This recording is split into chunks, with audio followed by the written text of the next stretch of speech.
Hey guys welcome back to the YouTube channel. ఇవాళ question ఏంటంటే range some query immutable అంటే ఏం లేదు గాయ్స్. ఇది కొంచెం డిఫరెంట్ టైప్ ఆఫ్ క్వశ్చన్. ఏంటంటే డిజైన్ ప్రాబ్లమ్ అని అంటారు. డిజైన్ ప్రాబ్లమ్‌లో ఏమంటారంటే మనం జనరల్‌గా లీడ్ కోడ్ ప్రాబ్లమ్స్‌లో ఏం చేస్తాము, ఒక ఫంక్షన్ ఇస్తారు వాళ్ళు. ఒక ఫంక్షన్ ఇచ్చినాక ఆ ఫంక్షన్‌కి డెఫినిషన్ మాత్రమే రాస్తాం. కానీ ఇందులో ఏమవుతుందంటే డిజైన్ ప్రాబ్లమ్‌లో మనకు ఒక క్లాస్ ఇస్తారు. క్లాస్ ఇచ్చాక మనం క్లాస్‌లో ఉన్న మల్టిపుల్ మెథడ్స్‌కి మనం ఫంక్షనాలిటీ అనేది ప్రొవైడ్ చేస్తూ ఉండాలి. సో, ఇప్పుడు ఈ క్వెషన్‌లో వచ్చేసరికి మనకేమవుతుందంటే, మనకి ఒక నంబర్ ఇస్తారు. నంబరే ఇచ్చి, ఆ నంబరే నుంచి మనం సబ్‌సీక్వెన్సీ యొక్క సమ్ కావాలి. ఏ విధంగా ఉంటదంటే, మనం ఇప్పుడు పిక్టోరియల్‌లో చూద్దాం మనం. ఏంటి 203 -5 2 అండ్ -1 ఉంది గదా! ఇది మన అర్రే. ఈ అర్రే నుంచి మనకి సమ్ రేంజ్ ఇస్తాడు. సమ్ రేంజ్ అంటే ఇప్పుడు మనకి ఇక్కడ ఇక్కడ చూడండి.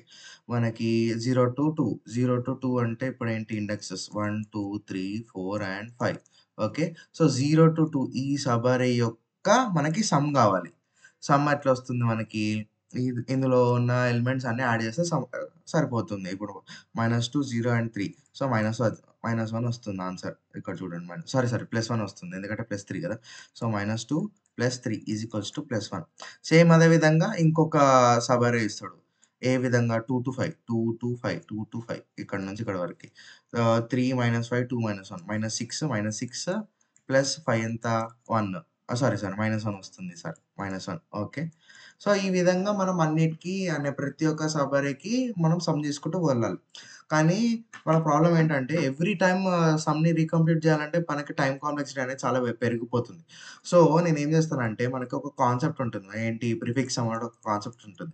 ప్రిఫిక్స్ సమ్‌లో ఏం చేస్తామంటే మనం ఈ సమ్ అంటే ఈ అర్రేని ఆల్రెడీ ప్రీ కంప్యూట్ చేసుకొని పెట్టుకుంటాం.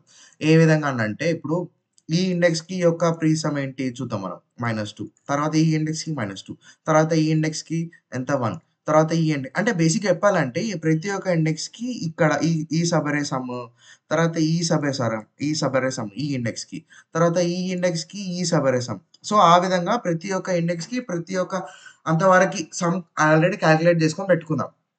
సో, ఇప్పుడెంత -2, 0, -3, 5 ఎంత -7 4 వస్తుంది ఆన్సర్. సారీ -4 వస్తుంది. తర్వాత అదే విధంగా మనకి ప్రతి ఒక్క ఇండెక్స్‌కి యొక్క సమ్ కనుక్కోవాలి. ఇప్పుడు చూద్దాం. మనకెంత -7, -7 +3 -4, -4 +2 విచ్ ఈస్ 2 సారీ -2 అవుతుంది. తర్వాత ఇక్కడ వరకొచ్చేసరికి -3 ఆన్సర్ ఇక్కడ ఆల్రెడీ ఉందండి. కాపీ చేస్తున్నాను. సో, ఇది ఇది మన prefix some. Prefix some. Prefix some. So, ఇది కనుక్కొని పెట్టుకుందాం. కనుక్కొని పెట్టుకున్నాక మనకి ఇక్కడ నుంచి కంప్యూట్ చేయడం ఈజీ అవుతుంది. 0-2 0-2 ఎంత ఇక్కడ నుంచి ఇక్కడి వరకి. అంటే 0-2 అంటే ఇదొకటి తీసుకుంటే సరిపోతుంది.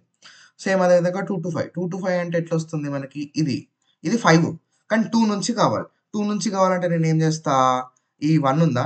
ఇక్కడ 1 ఉందా? 1 1ని మైనస్ చేస్తే సరిపోతుంది. సో, ఇప్పుడు -3 మైనస్ ఆఫ్ -2 విచ్ ఈస్ -1 వచ్చిందా? మనకు ఆన్సర్ వచ్చింది చూడండి. 2-5. సో, ఈ విధంగా మనం ప్రీ కంప్యూట్ చేసుకొని పెట్టుకుంటే మనకి రేంజ్ సమ్ క్వెరీ అనేది కాన్స్టెంట్ టైమ్ కాంప్లెక్సిటీలో అయిపోతుంది. సో, ఇప్పుడు ఇది కోడింగ్‌లో ఏ విధంగా జరుగుతుందో చూద్దాం ఇప్పుడు. సో, కోడింగ్ పార్ట్‌కొచ్చేసరికి మనకి ఇదొక క్లాస్ కదా! సో, మన క్లాస్‌లో ఏమవుతుందంటే ఫస్ట్ ఇనిషియల్ అంటే ఇనిట్ ఫంక్షన్ అనేది ఎగ్జిక్యూట్ అవుతుంది. ఇనిట్ ఫంక్షన్ ఏంటంటే కన్‌స్ట్రక్టర్. సో, ఇప్పుడు క్లాస్‌లో మనకి ఈ అర్రే ఇవ్వగానే ఈ ఇనిట్ ఫంక్షన్ ఎగ్జిక్యూట్ అవుతుంది. సో, ఇనిట్ ఫంక్షన్ ఎగ్జిక్యూట్ కాంగానే మన థాట్ ప్రాసెస్ ఏముండే, ఎప్పుడైనా సరే అర్రే వస్తే మనం ప్రీ ప్రాసెస్ చేసుకోవాలని చెప్పాను కదా! ప్రీ ప్రాసెస్ చేసుకొని స్టోర్ చేయాలి. ఇందులో ప్రిఫిక్స్ సమ్ స్టోర్ చేయాలి. సో, ప్రిఫిక్స్ సమ్ ఒకటి అర్రే తీసుకుంటా. Prefix some is equals to ఇదేంటి? ఇది class variable. So, self dot తీసుకుంటా. సెల్ఫ్ డాట్ ప్రిఫిక్స్ సమ్ తీసుకుంటే ఈ ఈ యొక్క ఫంక్షన్ అనేది ఈ యొక్క అర్రే అనేది కిందున్న అన్ని ఫంక్షన్స్‌కి వర్తిస్తది. సో, ప్రిఫిక్స్ సమ్ అనేది ఫస్ట్ ఇనీషియల్‌గా ఎంప్టీ ఉంటుంది. తర్వాత నెక్స్ట్ ఏం చేయాలి?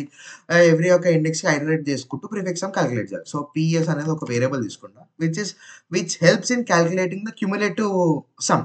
క్యుములేటివ్ సమ్ అంటే ఏం లేదు. 0 ఇండెక్స్‌కి ఇది, 1 ఇండెక్స్‌కి 0+1, 2 ఇండెక్స్‌కి 0+1+2 అది ఇందులో స్టోర్ చేసుకుంటాం. ఫస్ట్ ఇనీషియల్‌గా 0 ఉంటుంది. తర్వాత for x in range len of nums left నుంచి రైట్ వరకు ట్రావర్స్ చేయాలి. తర్వాత PS plus is equals to nums of x and self dot prefix sum dot append PS. ఇప్పుడు ప్రతి ఒక్క ఇండెక్స్‌ని సమ్ చేసి ప్రిఫిక్స్ సమ్‌లో అపెండ్ చేస్తుంది. ఇది ఇనిషియల్ ప్రీ ప్రాసెసింగ్ స్టెప్. తర్వాత సమ్ రేంజ్. సమ్ రేంజ్ వచ్చేసరికి మనకేంటి, మనం సబ్ అరే పార్ట్ సమ్ ఇందులోకెళ్ళి ఫెచ్ చేసి అది రిటర్న్ చేయాలి సరిపోతుంది. కానీ ఇందులో కొంచెం క్యావియాట్ ఉంటుంది. ఏంటి అంటే మనకి ఇప్పుడు కోడింగ్‌లో ప్రాబ్లమ్ వస్తుంది. అక్కడ ప్రాబ్లమ్ రాకపోతుంది.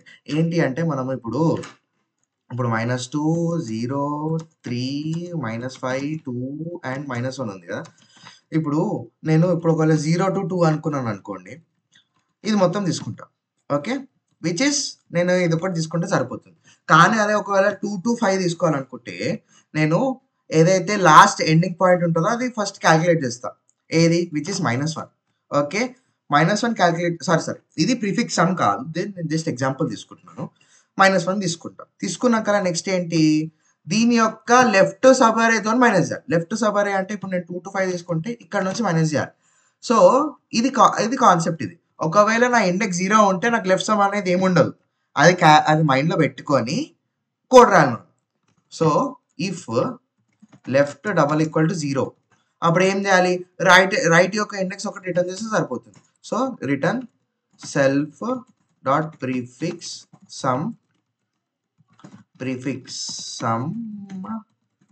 ఆఫ్ రైట్ లేదా return self dot prefix sum right minus self dot prefix left నుంచి మైనస్ చేయాలి. కానీ లెఫ్ట్ అనేది అది ఇమ్మీడియట్‌గా కాదు. So, left -1 okay. దీంతో రిటర్న్ చేస్తే సరిపోతుంది. ఇప్పుడు కోడ్ సబ్మిట్ చేసి చెక్ చేద్దాం మనం. మనకు సొల్యూషన్ కరెక్టా కాదా? యెస్, మనకు సొల్యూషన్ కరెక్ట్. ఇప్పుడు టైమ్ కాంప్లెక్సిటీ చూద్దాం. Hey guys, time complexity and space complexity వచ్చేసరికి మనం ఫస్ట్ ఏం చేస్తాము? ఒక అరే ఇస్తాడు. ఒక అరే ఇచ్చాక మనం ఏం చేస్తాము? వాళ్ళొక అరే ఇస్తారు. అరే ఇచ్చాక మనం ఏం చేస్తాము? లెఫ్ట్ నుంచి రైట్ వరకు ట్రావర్స్ చేస్తాం. Which is big of n. తర్వాత ఇంకేమైనా ఫర్ లూప్‌లో అరేస్ ఉన్నాయా? ఏం లేవు. సో, మన టైమ్ కాంప్లెక్సిటీ వచ్చేసరికి బిగ్ ఆఫ్ n అవుతుంది. స్పేస్ కాంప్లెక్సిటీ వచ్చేసరికి మనం ప్రిఫిక్స్ సమ్ అన్న ఒక ఎక్స్‌ట్రా అరే తీసుకుంటామా? Prefix sum. అది స్పేస్ కాంప్లెక్సిటీ వచ్చేసరికి దాని సైజ్ ఎంత అవుతుంది? బిగ్ ఆఫ్ n అవుతుంది. ఎందుకంటే ప్రతి ఒక్క ఎలిమెంట్ ఇన్ అరేని మనం అందులో స్టోర్ చేసుకుంటాం. సో, స్పేస్ కాంప్లెక్సిటీ వచ్చేసరికి బిగ్ ఆఫ్ n అవుతుంది. Time and space complexity big of n 2 కూడా సేమ్ ఉంటాయి. గైస్, ఒకవేళ వీడియో నచ్చితే please like, share and subscribe. Thank you guys.